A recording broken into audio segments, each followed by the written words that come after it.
설레지 않을 것이고 여름이 와도 나는 흔들리지 않을 거야 가을이 오면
Travel creates new experiences and unforgettable memories.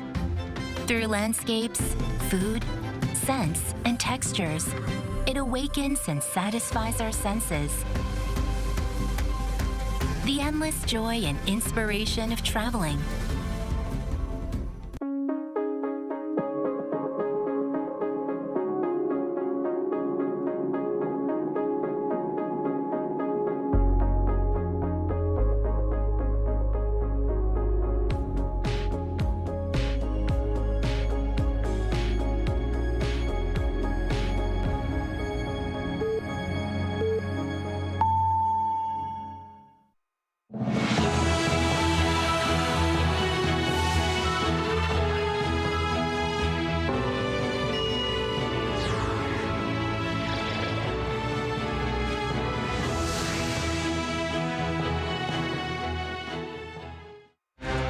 The Democratic Party today launched its presidential election campaign committee for candidate Lee Jae-myung, encompassing members from different political backgrounds. The People Power Party will hold a final runoff debate tonight between Kim Moon-soo and Han Dong-hoon, while Prime Minister Han Duck-soo is expected to announce his presidential bid sooner rather than later. South Korea's intelligence officials report on snowballing North Korean casualties on the battlefield, estimated to be nearly 4,700, among those sent to help Russia's war against Ukraine. This follows recent moves evidencing ever closer Pyongyang-Moscow military ties. U.S. President Donald Trump has signed an executive order aimed at easing some of his tariffs on the auto industry. It allows partial reimbursements on parts-related taxes and lets carmakers avoid separate levies being stacked. It's April 30th, 8 p.m. in Seoul. This is Newscenter. Thank you for joining us. I'm Yoon Jung-min. The Democratic Party of Korea is in full campaign mode with its committee now launched. The People Power Party still has one runoff debate before the final candidate is finalized. Our political correspondent Kim Do-yeon begins our coverage. The Democratic Party on Wednesday launched its presidential campaign for its candidate Lee Jae-myung. Leading the polls and facing a rival party that lost its former president by impeachment, Lee is focusing his message on social unity to secure victory. South Korea now stands at a historical crossroads. Will it rise as a hopeful leader on the global stage or fall into decline through destructive backpedaling? The only force that can stop regression and lead us toward hope and the future is national unity. The Lee Jae-myung campaign's message of unity is reflected in its leadership lineup. 22 key figures, including 15 co-chairs, with some coming from conservative political backgrounds. One notable addition is former KDCA chief Jung Eun-kyeong making her political debut. She gained national and international recognition in 2020 for leading South Korea's rapid and effective COVID-19 response. The campaign will operate 15 subcommittees directly under Lee's oversight and 35 more covering a wide range of national policy areas, signaling a broad, inclusive push to win over both sides of the political spectrum. Meanwhile, on Wednesday evening, the People Power Party's Kim Moon-soo and Han Dong-hoon face off in their final runoff debate, the last and decisive battle to determine the party's presidential nominee. In the previous round, neither secured over 50%, with votes split evenly between PPP electors and an open public survey, leaving no clear front runner. Kim is backed by party loyalists, especially those who still support impeached President Yoon Suk-yeol. Han, who supported Yoon's impeachment, may have an edge with swing voters in the open survey. You used to be really close to President Yoon. What happened? Dear citizens, I believe in democracy and the republic. I would have stopped my own father if he declared martial law. Voting opens Thursday and closes Friday, with the winner to be announced at Saturday's convention. Meanwhile, acting President Han Duck-soo is expected to resign as early as Thursday to run for president as an independent, a major shakeup. Kim backs a potential merger with Han, while Han Dong-hoon is more cautious about the acting president's run, but hasn't ruled a merger out. Kim Do-yeon, Arirang News. Intelligence officials estimate thousands of North Korean casualties on the battlefield amid Russia's war against Ukraine. The voice is growing louder within the international community to condemn growing military ties between the two, following North Korea's recent confirmation of troop deployment. Our correspondent Kim Jong-sil has more. South Korea's National Intelligence Service reported nearly 4,700 North Korean casualties in Russia's war in Ukraine, including at least 600 fatalities. The information was revealed during a closed-door briefing of the National Assembly's Intelligence Committee on Wednesday. Intelligence reports also show a significant boost in North Korea's combat effectiveness, especially with the use of new technology like drones. This comes amid growing global tensions over North Korea's escalating military role in supporting Russia's war in Ukraine. On Tuesday, the UN Security Council held its first meeting addressing the situation in Ukraine following North Korea's admission of sending troops to Russia and Russia's confirmation.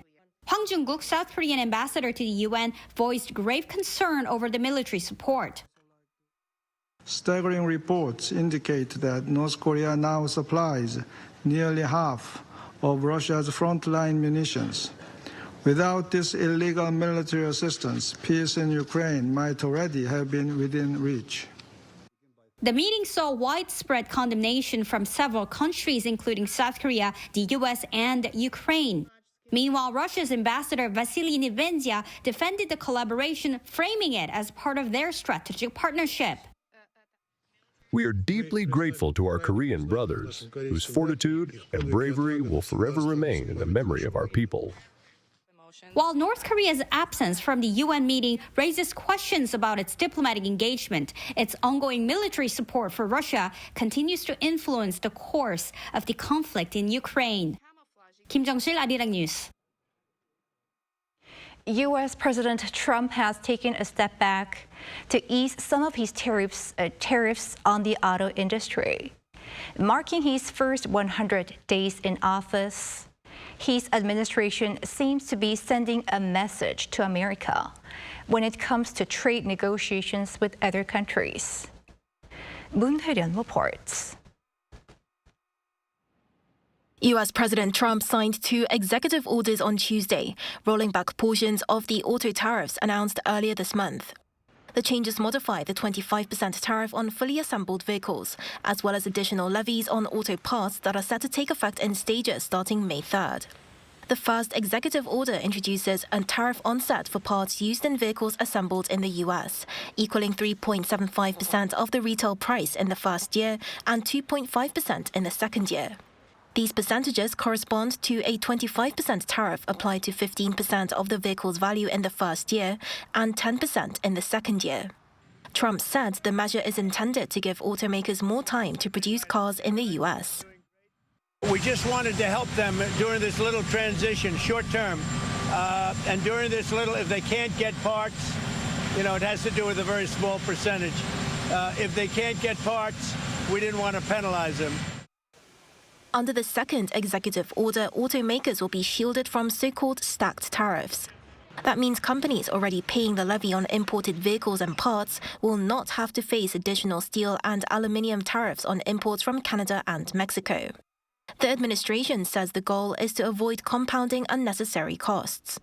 Meanwhile, U.S. Treasury Secretary Scott Bessent said Tuesday that tariff talks with South Korea are beginning to take shape, although he did not provide further details. I can see the contours of a deal with the Republic of Korea coming together, and then we've had substantial talks with the Japanese. When asked how domestic issues in South Korea and other trade partners are affecting trade talks, Bessent stated that these countries want to have a framework of a deal in place before their elections. However, South Korea's finance ministry rejected the remarks and reaffirmed that the country is committed to following the proper procedures and not rushing the negotiations. Moon Hae-ryun, Arirang News. Against this backdrop, U.S. Secretary of the Navy is here in Korea, visiting major shipyards in the country for related cooperation between Seoul and Washington. Moon Ji-young reports. U.S. Navy Secretary John Fallon is on a visit to South Korea in a move to enhance bilateral cooperation in the shipbuilding sector under U.S. President Donald Trump's leadership. According to industry sources, Fallon is visiting HD Hyundai Heavy's headquarters in Ulsan and Hana Ocean's shipyard in Koje on Wednesday, both located in the southern region of the country. He is expected to meet with the company's top executives, including HD Hyundai Vice Chairman Jung Gi-sun and Hana Group Vice Chairman Kim Dong-kwan, to discuss potential collaboration in areas of naval shipbuilding, maintenance, repairs, and overhauls. The Navy chief's visit comes as Trump has highlighted the need to revitalize America's shipbuilding industry and the importance of partnering with allies, including South Korea, a global powerhouse in naval vessel construction. Before arriving in South Korea, Fallon visited Japan, where he toured local shipyards and met with Japanese Defense Minister Ken Nakatani to seek bilateral cooperation in naval ship maintenance. The competition with China, especially regarding the scale of warships, is so fierce that the U.S. shipbuilding industry cannot effectively compete. This is why President Trump plans to revive it. Meanwhile, acting President Han Duck-soo met with John Fallon on Wednesday morning to discuss cooperation in the shipbuilding sector, including strategies to integrate this collaboration into broader trade negotiations. Moon Ji-young, Arirang News. The lights are back on in Spain and Portugal following the recent massive blackout. But what caused the incident remains unclear. Lee Yun-jin has more. Power was restored to normal in Spain and Portugal by 11 a.m. on Tuesday local time after they experienced one of Europe's most severe blackouts. Despite the recovery, both Spain and Portugal remained in a state of emergency on Tuesday. A sudden loss of 15 gigawatts of power in a matter of 5 seconds around noon on Monday local time triggered the blackout, but authorities are yet to give an explanation into what caused this sudden loss of power. When the power failure struck around noon on Monday, airports, railways, traffic, and hospitals were paralyzed, and phone services and ATMs were shut down. Emergency workers in Spain said they had rescued around 35,000 passengers on Monday, stranded along railways and the underground rail system.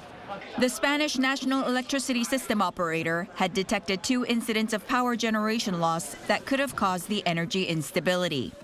And while the agency ruled out cyber attack as the cause, Spanish Prime Minister Sanchez said the government would not rush to conclusions in finding out what happened in those 5 seconds. 이은진, Arirang News.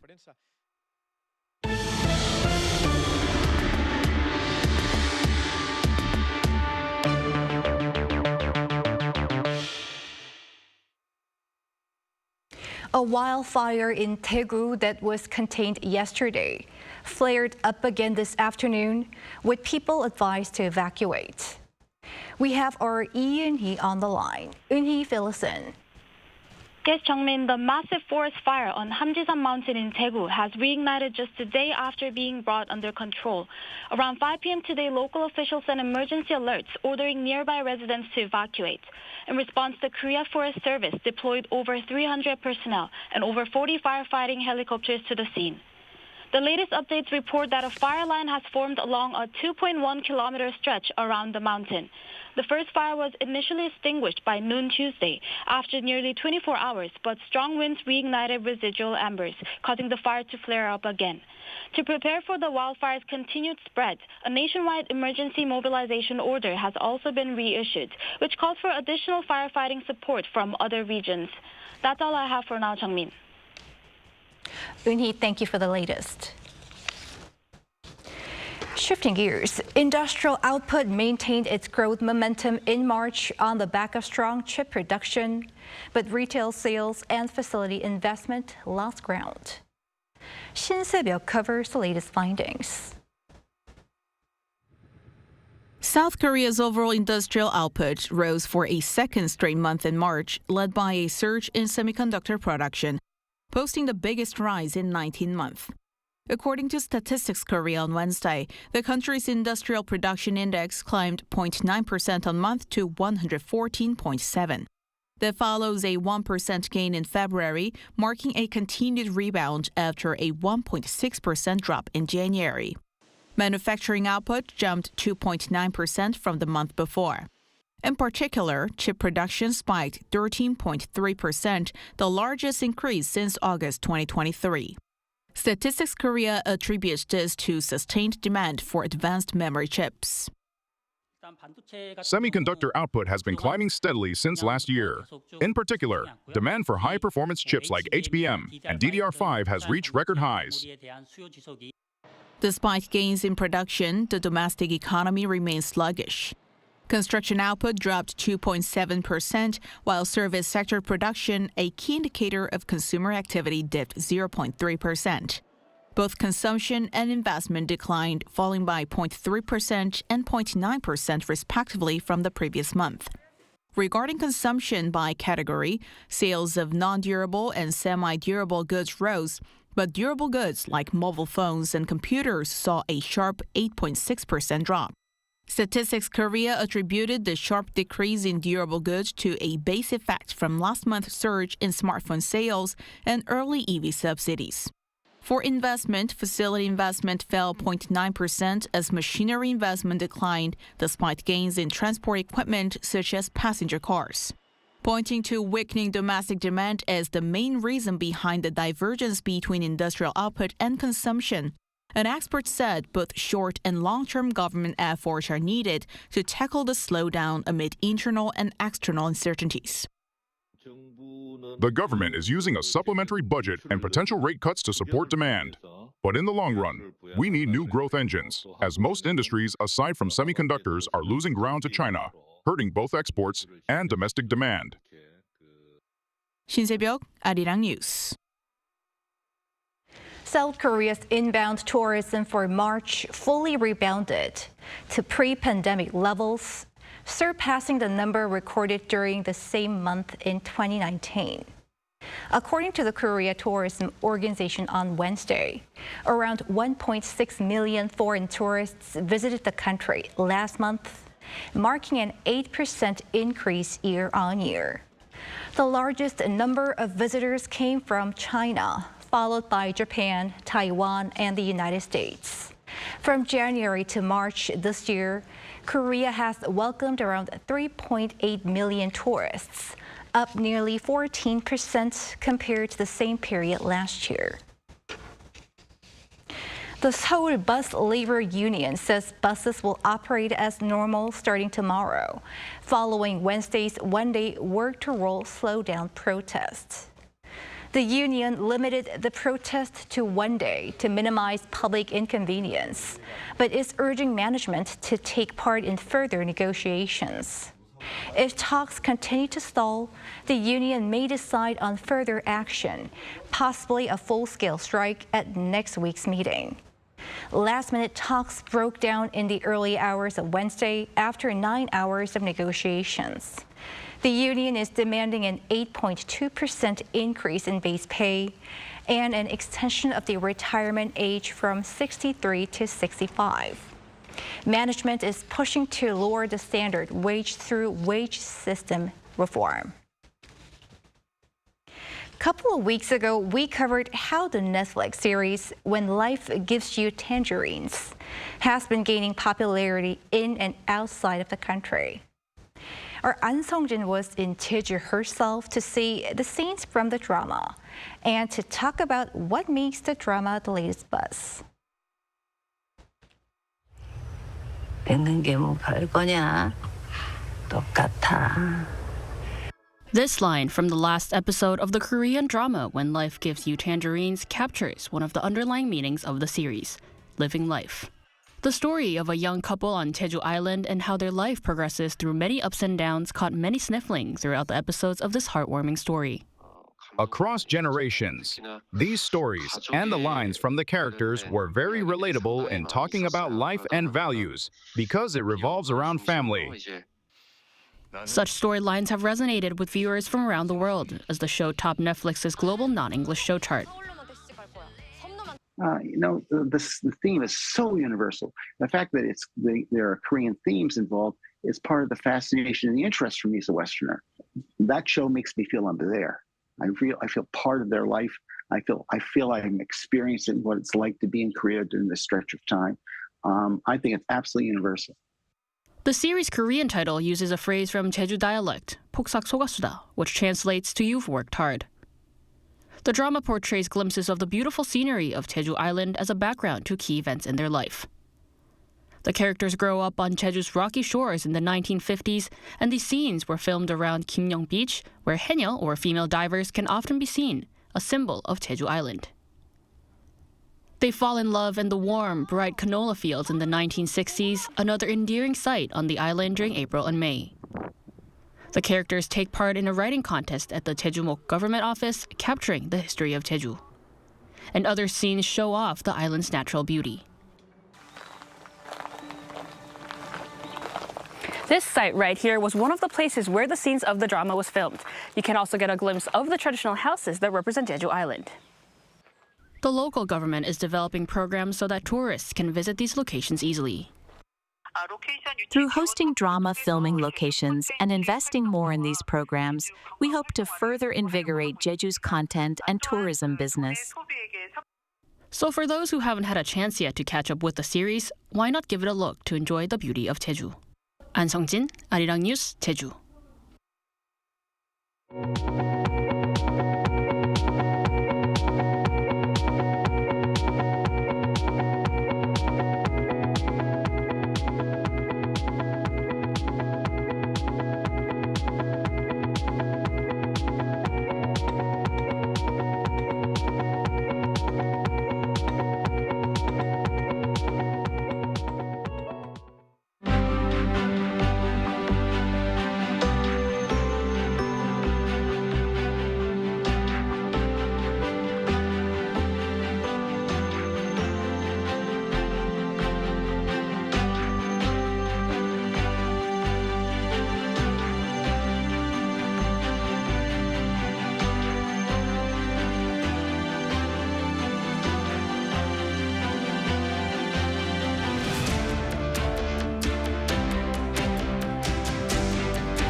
Early summer like heat appeared nationwide today. The daytime temperature in Seoul rose up to 26 degrees Celsius, about 5 degrees higher than yesterday.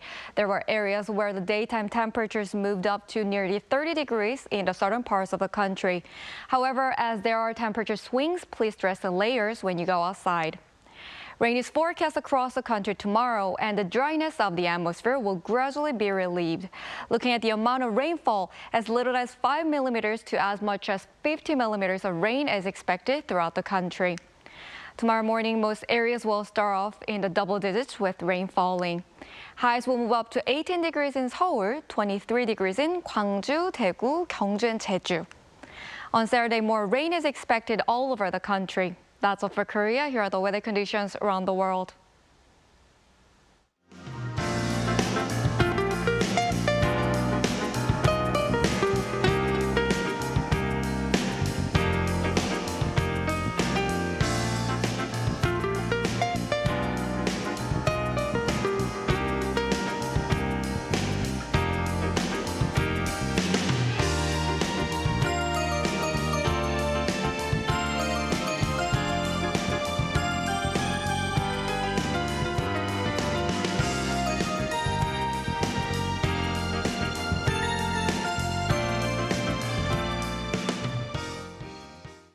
That is Newscenter for tonight. Thank you for watching.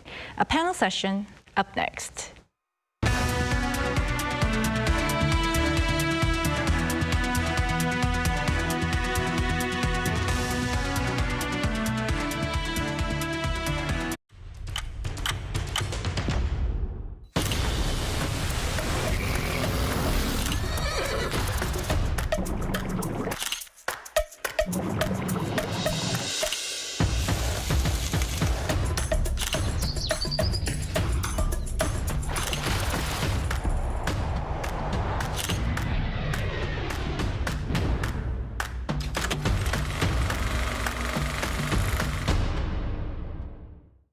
Travel creates new experiences and unforgettable memories.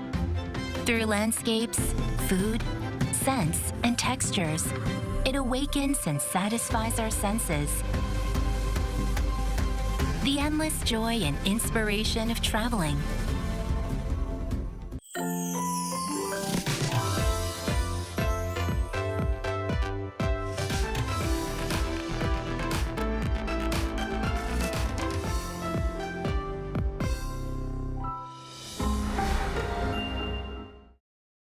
How to survive in Korea. Workplace. Step 1. Lunchtime. The most important morning routine is to check today's menu. Food is essential for survival. Memorize today's menu. The highlight of office life. Lunchtime. Rice in the bottom left, soup in the bottom right. The top is for the sides. The sauce and the spoon go here. This is the basic layout, but it's a bit odd to switch rice and soup. When you're done, pour the leftovers into the soup bowl. It doesn't look that appetizing, so wait until others are done eating. Step 2. Neng, nep, nenep. These are the most used expressions at work. Choose the most appropriate form. Neng, nep, nenep. Remember that the formal ne can sound a bit stiff. Did you just say yes? Absolutely not acceptable. You want to find the right word for the right occasion. Step 3. Desteria. Desteria is the oasis in the desert. Show them your character. If you're not the diligent type, get a stooky plant. Work is tough. Laugh and the whole world laughs with you. Weep and you weep alone. Stay put, like the stooky that survives in the desert. Hang in there until the end. Of course, you can always quit. You matter more than anything else. Step 4. Survival kit. Every worker needs a survival kit. Survival kit level 1. This position gets the most exposure. Grab one when you need a sugar boost. Always keep a few treats you can offer your co-workers. Survival kit level 2. These are for hunger pangs before and after a meal. You'll need them when you take a coffee break with your office buddies. Survival kit level 3. Trash talking your boss with your soulmate. Did you survive in the workplace? Office romance? Be careful. Even the photocopier knows all the gossip.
Welcome to Within the Frame, where we bring the most pressing issues across the globe into focus. I'm Kim Mo-kyeon.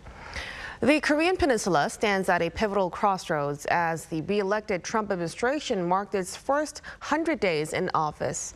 Now, during this period, geopolitical tensions have escalated, with North Korea officially confirming its military involvement in the Ukraine war and strengthening its alliance with Russia. Behind closed doors, efforts to reinitiate U.S.-North Korea dialogue are reportedly underway as Washington engages allies and intermediaries to prepare for possible talks. Now, in the background, China's restrained influence over Pyongyang, concerns about North Korea's nuclear advancements, and questions surrounding U.S. forces Korea's strategic role all point to a rapidly evolving security environment. So for a deeper discussion on these issues, we invite Ko Myung-hyun, Senior Research Fellow at the Institute for National Security Strategy, here in the studio with us. Welcome. It's good to be here. And also joining us from Washington, D.C. is Ambassador Joseph Detrani, former Special Envoy of the U.S. for the Six-Party Talks. Great to have you with us. Thank you. So let's start with Dr. Go. So yesterday marked the 100th day in office, Trump administration, of course. Now, could you evaluate for us, how has the security situation on the Korean peninsula developed over this period, and how would you assess the Trump administration's foreign and security policies? So I think that for the first time in a long while that the focus of the U.S. administration has shifted away from the Korean peninsula to elsewhere in the world. We can talk about Canada, the tariff default that's going on between the United States and China, of course, what's going on in Ukraine. But I think the spotlight has shifted away from the Korean peninsula, and in a way, that's for the better. And that means that the North Korea has been behaving relatively well, meaning not taking any action and in terms of provocations, especially in the last 100 days.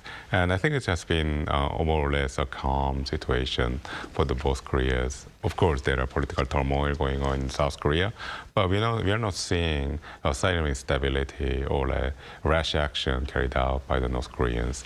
So, but then that's not all good news. I think it's also it's an evidence that North Korea is not a top priority for the Trump administration. Clearly, there are a lot of things that's going on in the world right now that distracts the White House, and but nonetheless, the presidential term is only for 4 years, and if there's going to be a dialogue between the North Korea and the United States, and we go in consultation with the allies such as Korea and Japan, it's going to be a very complicated process. We are talking about the denuclearization of North Korea, so the sooner we start, the better. So in that sense, I think it's a mixed bag overall. Now, speaking of dialogue with North Korea, Trump has, from actually the first stages of his administration, he's been saying he wants to resume dialogue with North Korea, but it seems to be having no progress as of the moment. What are the major variables do you think that are kind of affecting or hindering the resumption of dialogue? I think there's one single variable here, or in fact, what's going to be on the agenda if there's going to be dialogue between Washington and Pyongyang. So for decades, the most important agenda between North Korea and the rest of the world has been North Korea's denuclearization, how to implement denuclearization, with the ways to ensure that the denuclearization process is sustainable, and also to reassure North Koreans that their nuclear disarmament is not going to lead to conflict against the regime. So that's been the agenda. I mean, the whole issue, the implementation of the issue carrying out denuclearization has been complicated. But then the agenda item was very simple, it was denuclearization. But I think for the first time in decades, it's likely we are going to see a different or completely different discussion item on the discussion agenda between Washington and Pyongyang. And it might be how to somehow accommodate North Koreans' wishes to be recognized as a nuclear state. So, but then the idea here is that we're not going to abandon nuclearization, but at the same time, how can we attract North Korea back to the negotiation table when North Korea is essentially rejecting all the offers or entreaties from the international community to bring North Korea back to the negotiation table, which is going to be about, again, denuclearization. And I think this is the reason why, to think positively about the remarks that President Trump as well as Secretary Rubio had made about North Korea's nuclear status. They mentioned, described North Korea as a nuclear power, and that's a major no-no, has been a diplomatic no-go zone, because it really disturbs the allies a great deal, because it seems like the United States are abandoning the goal of North Korea's nuclearization. But I think in a way it was a necessary step to somehow attract North Korea back to the negotiation table. So in that sense, I think we are in an inflection point in the decades-long history of negotiating in North Korea. And that's something that I think Ambassador Ditrani has a lot of experience and insights into. Right. So let's bring in Ambassador Ditrani into the conversation. So with this in the backdrop, Ambassador, a U.S. political media outlet actually reported that the Trump administration is consulting with internal and external experts in preparation for the resumption of U.S.-North Korea dialogue. It's also reported that Swedish ambassador to North Korea, who represents U.S. interests in Pyongyang, also visited Washington for consultations. Do you think we would be able to interpret this as an increased possibility for U.S.-North Korea dialogue? Well, thank you for the question and for the invitation to be here. Let me just say this. If anyone, we should be interacting with Russia and China to get a good sense as to where North Korea is, because for the past 4 years, we've not had any contact with North Korea. So, I mean, that's pretty stark, isn't it? No contact with North Korea. During that period of time, they've now become a close ally, a military ally, if you will, of the Russian Federation. So, yeah, I mean, if anything, it's the Trump administration, the first administration, that had these summits in Singapore and in Hanoi, and then the DMZ meeting. Indeed, they know they're much more au courant than the past 4 years, where during the past 4 years, we've had no dialogue with North Korea. And we've seen where North Korea's gone with this. They've built more nuclear weapons, more missile delivery systems, hypersonics, cruise missiles. They've now embraced the Russian Federation. And as you said in your opening, they have troops in Kursk, in Russia, fighting with the Russians. So that's pretty significant. I think we know the situation. I don't think we need to have much of a dialogue with anyone. We know what North Korea wants. They want sanctions to be lifted. They want to be recognized as a nuclear weapons state. There are no big secrets here. Right. But even so, you know, President Trump actually really wants to, you know, resume dialogue with North Korea. So, yeah, we'll have to see how that goes. But through 100 days, you know, 100 days have passed since Trump administration took office, and it has yet to make any actually concrete policy decisions regarding North Korea or the security on the Korean Peninsula. So if this Trump administration raises these issues like strategic flexibility of USFK or demands of renegotiation of defense costs, how do you think South Korea should respond at this point? So first of all, I think Oh, I'm sorry, please. No, have to go. No, yeah, thank you. So I think the reason why there hasn't been a policy formulation regarding North Korea on the part of the Trump White House is due to two reasons. One is that the Trump administration and the first 100 days put a heavy emphasis on the domestic issues, such as immigration and also the economic matters, such as the universal tariff or reciprocal tariffs, whichever way you want to describe it. And the fact that I think President Trump believes that North Korea is very much his own policy domain, meaning he's not going to listen to his own policy advisors, because he believes the key to solving the North Korean challenge, if you allow me to put it that way, is going to be through his personal diplomacy with Kim Jong-un. So that's the reason why I think I keep emphasizing that he has great personal relations with Kim. But having said that, I think at the end of the day, setting aside the possibility of a personal diplomacy between Trump and Kim Jong-un, the United States has other strategies for this part of the world. And that's the reason why there's the mentioning of the defense burden sharing, also the strategic flexibility of the U.S. forces stations in South Korea. So this is a different framework in a way, from North Korea. Sure, the USFK or U.S. forces in South Korea, their primary mission is to defend South Korea against the North. But at the same time, the regional situation and the landscape of challenges has become more complex, mainly due to the rise of China and the increasing confrontation between the major powers. So then what will be the role for treaty allies such as South Korea? So we are treaty ally of the United States. We are in this together. So we are bound by this promise that we have to fight together against a common adversary, and that could be North Korea, and can be China, and there are many other challenges like this. So then we have to discuss with our close ally, South Korea with the United States, how to accommodate the new challenges that we see over the horizon. And I think we should be accommodating. I think, so sure, there's a risk that South Korea could get potentially involved in a conflict between the United States and China. But then I think the risk is bounded, meaning it's limited, due to the fact that the way the South Korean military and we operate with the U.S. military is very different from the way the Japanese self-defense forces work with the United States military. So that really limits our role in a potential conflict between the United States and China. And second is that within that framework, I think there are a lot of things that we can do.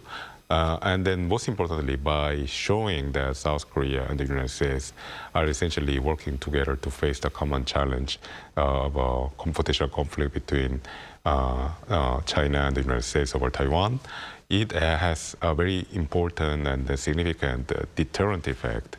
So essentially complicates the Chinese calculations, and that's going to act as a way to lower the chance of a real conflict arising in the Taiwan Strait. So in that sense, I think we should work right away, discuss with the United States about such flexibility and also there's other issues. So become accommodating in America's demands. Now, Ambassador, did you have anything to add on? Oh, no, I think that's a very excellent analysis. All right. Now, let's shift some gears. Any striking move, actually, North Korea officially acknowledged for the very first time that it has actually deployed troops to assist Russia in the Ukraine war. And prior to this, Russia has also acknowledged North Korea's deployment. Ambassador, why are both sides now admitting the deployment after previously denying or avoiding the question? Well, we've known this for some time, that North Korea had sent troops to Kursk and was aiding the Russian Federation. So there's no really big secret there. But I think what Russia and North Korea have done is they made it very obvious. They made it very overt. They said, look, we have a mutual defense treaty. In this case, the North Koreans are coming to our defense because of Kursk. And they fought bravely. Article 4, which implies also that Russia could be coming to the aid of North Korea. Indeed, hopefully will never happen, but if there's confrontation on the Korean Peninsula. So I think it's very clear that North Korea and Russia are making it clear to the world, but indeed to the United States and South Korea, that this is an alliance, a very close military alliance. And it's much different than in the past. So yeah, so why now? I think they feel it's very convenient. Russia feels they've been successful in Kursk. They feel they have the upper hand in the war of aggression with Ukraine. I think Putin is feeling pretty good about himself, despite the fact that they've lost so many troops. The casualties are immense. So I think the time came together, and then they just said, both leaders agreed, let's make it clear to the world that we are united and we have a military mutual defense treaty that's going to be in place for some period of time. Right, so to reaffirm their close, strong ties. Now, Ambassador, a few days ago, I spoke to Professor Min Jung-hoon from the Korean National Diplomatic Academy, and he said that this revealing of this timing could be because it's time for actually North Korean troops to return home, possibly from their injuries or other reasons. What's your stance on that? No, I agree with that. And I think in part of your program indicated that the number of troops, NIS reported the number of casualties on the North Korean side are very significant. I think the number was over 4,000. So yes, I think it's, given the situation in Kursk, it's likely that the North Korean troops will return back to North Korea. But let me also indicate this. Right from the get-go, there's no doubt in my mind that Russia has been providing North Korea with the nuclear and missile and satellite assistance. And this was in addition to significant monetary resources for the involvement, if you will, the introduction of North Korean troops into the Russian Federation and the war with Ukraine. So yeah, I think Kim Jong-un feels very good about this situation. I think he's been getting that assistance from Russia, and I think that will continue. And in fact, I really think, depending on how relations go between the United States, South Korea, and North Korea, I think that relationship will expand and further embolden Kim Jong-un. Ambassador, you've mentioned that Russia might be already, supporting North Korea with military weapons. Do you think ICBMs would also be a part of that? There's no doubt in my mind. No question. I thought we saw the Hwasong 19, a very successful launch of the Hwasong 19, an intercontinental ballistic missile, solid fuel, mobile. Yes, that could reach the whole of the United States, over 15,000 kilometers. Yes, I think MIRVing intercontinental ballistic missiles, the whole panoply, if you will, of capabilities, I think Russia will make available to North Korea. Now, where China stands on this, I don't think China is totally sanguine about all of the above, but I think that the tension between the United States and China is permitting Xi Jinping to be a little more tolerant of what North Korea is doing with Russia. Now, that is very concerning, but let's also shift to Kim Jong-un's visit, actually, to Moscow. There had been, actually, speculation that Kim Jong-un would visit Russia on Victory Day celebration on May 9th, and reports actually suggest he's not likely to attend the event. Ambassador, if Chairman Kim does not participate in this Victory Day celebrations, what could be the reasons that we could speculate behind this?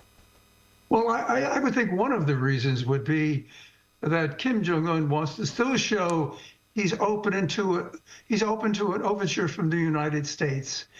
He's open to an overture from President Donald Trump because he has this long-term relationship, Singapore, Hanoi, the DMZ. And I think he wants to show a bit of objectivity there, a bit of a balance in relations. So my personal view, I think not participating in on the 9th of May in Victory Day celebrations, although it would be an opportune time for him to do it. But I think it's also a way of messaging the United States, indeed the United States, and saying, I'm prepared to engage with you. I'm prepared to hear what you have. And I think we all know what he's looking for, and that's, again, the lifting of sanctions and the recognition and the acceptance of them as a nuclear weapon state. That would be their ultimate goal, of course. Now, so amid this strengthening North Korea-Russia ties, and, you know, Ambassador has mentioned the support, military support that Russia is actually could be providing to North Korea. What kind of strategies do you think South Korea could adopt to respond to this security situation in this peninsula? Well, this is a very concerning development. I mean, no need to add more to it, but I say more in concrete terms, it means that if there's a contingency in the Korean Peninsula, say like a military conflict between the two Koreas, until now, we also assume that North Korea will be the sole aggressor in such a scenario. Then the only preparation that the allied forces, so South Korea and the United States, would have to make was to fend off this aggression from the north, and that was it.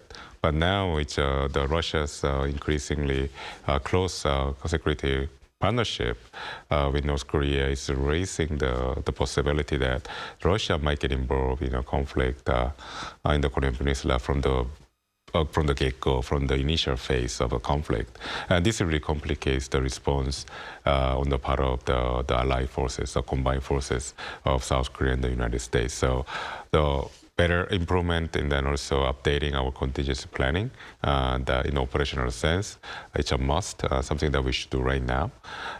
Second is that since North Korea is bringing in Russia into a potential, in case of potential conflict, we need to bring in other actors into the theater.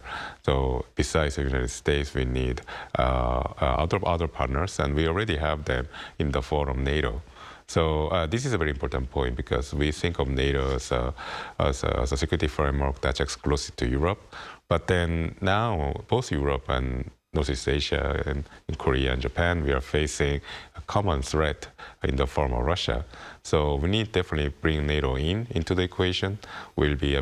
South Korea will be supported not just by the United States, but also the combined weight of the NATO member states or the major European powers who can, even though we are separated by a great distance, these European military powers can support South Korea with munition, technology, and logistical support, even economic aid. So in that sense, that's going to really affect the Russian calculations especially.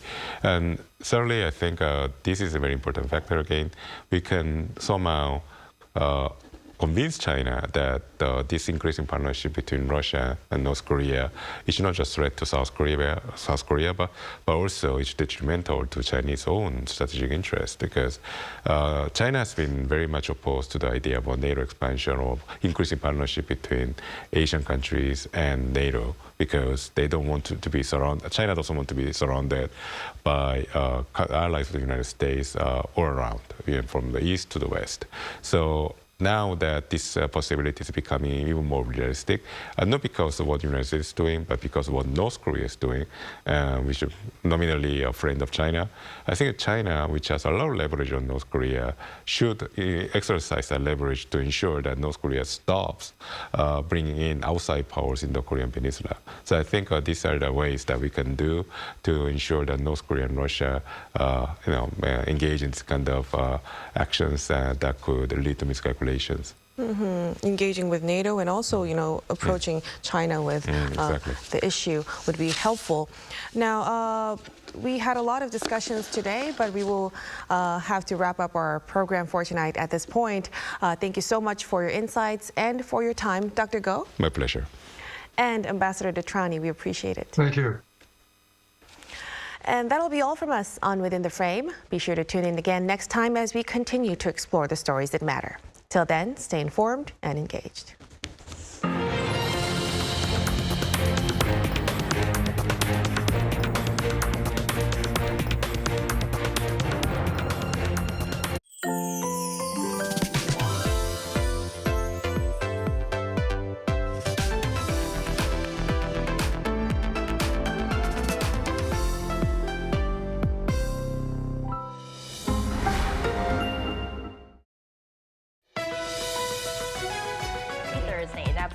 News Generation. We explore the